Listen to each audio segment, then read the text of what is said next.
Ternyata selama ini kita semua salah kaprah. Ini dia fungsi jangkar kapal yang sebenarnya. Banyak orang mengira kapal kargo raksasa bisa diam di tempat karena jangkarnya menancap kuat ke dasar laut. Padahal kenyataannya nggak kayak gitu. Coba lo pikir, masa kapal berbobot ratusan ribu ton bisa bertahan di tengah amukan angin dan arus laut cuma karena ditahan oleh satu pengait besi kecil? Jelas nggak masuk akal. Lalu apa dong rahasianya? Di era modern, kapal-kapal besar biasanya memakai jangkar tanpa pasak, stockless anchor. Jangkar ini punya bagian bawah yang berat dan cakar yang posisinya bisa berputar otomatis.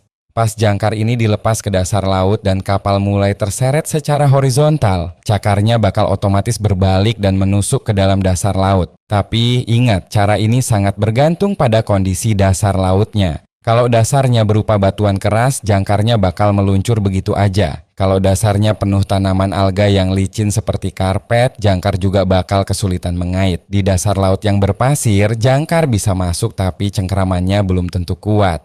Nah, kondisi paling ideal adalah dasar laut yang berlumpur atau berlempung pekat. Disinilah cakar jangkar bisa menusuk dalam layaknya kuku tajam. Meskipun begitu, bintang utama dari sistem ini sebenarnya bukan si jangkar, melainkan rantai jangkarnya yang sering kita abaikan. Pada kapal-kapal besar, panjang rantai jangkar ini bisa mencapai ratusan meter dan dibuat dari baja berkekuatan tinggi. Bayangin aja, satu mata rantainya bisa berbobot sampai 160 kg. Jadi, total berat keseluruhan rantai ini bisa mencapai puluhan ton. Meskipun jangkar itu sendiri beratnya 20 ton lebih atau setara 15 unit mobil, tugas utamanya simpel banget, cuma buat mengunci ujung rantai di dasar laut. Setelah ujungnya terkunci, kapal bakal terus mengulur rantai dalam jumlah besar. Targetnya bukan bikin rantai itu menegang lurus, melainkan membiarkan rantai tersebut rebahan dan terhampar alami di dasar laut.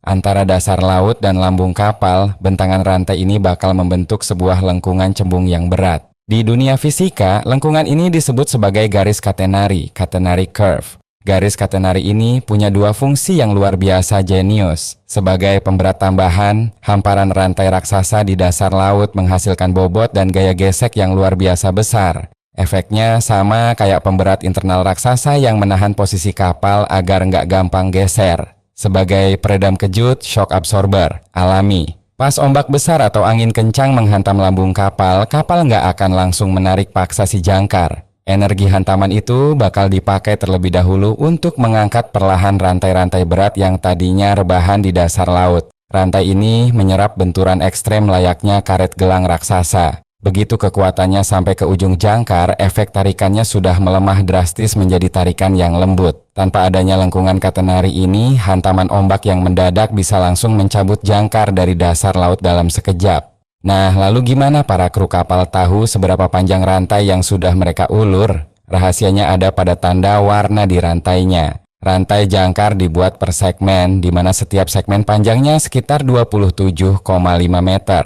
Di setiap sambungan antar segmen, mata rantainya bakal dicat warna merah, sedangkan mata rantai di sisi kanan kirinya dicat warna putih. Jumlah mata rantai berwarna putih ini menunjukkan urutan segmennya. Misalnya, kalau ada satu pasang rantai putih berarti segmen pertama, kalau dua pasang berarti segmen kedua, dan seterusnya. Lewat sistem indikator mekanis yang sederhana dan andal ini, para pelaut cukup melihat sekilas untuk tahu persis panjang rantai yang sudah keluar. Terakhir, gimana cara mereka menggulung jangkarnya kembali? Caranya adalah kapal harus melaju perlahan mendekati posisi jangkar itu berada. Di saat yang sama, mesin jangkar di dek depan windlass bakal mulai menggulung rantai. Begitu posisi kapal sudah tegak lurus tepat di atas jangkar, arah tarikan rantai otomatis berubah menjadi vertikal. Gaya angkat ke atas ini bakal menarik tuas jangkar dan mencungkil cakarnya keluar dari lumpur dasar laut dengan sangat mudah, mirip seperti prinsip kerja pengungkit. Jadi, pas nanti lo main ke pelabuhan dan melihat kapal raksasa sedang bersandar tenang di tengah laut, lo sekarang tahu kalau di bawah sana sedang terjadi pertarungan fisika dan mekanika yang sangat presisi.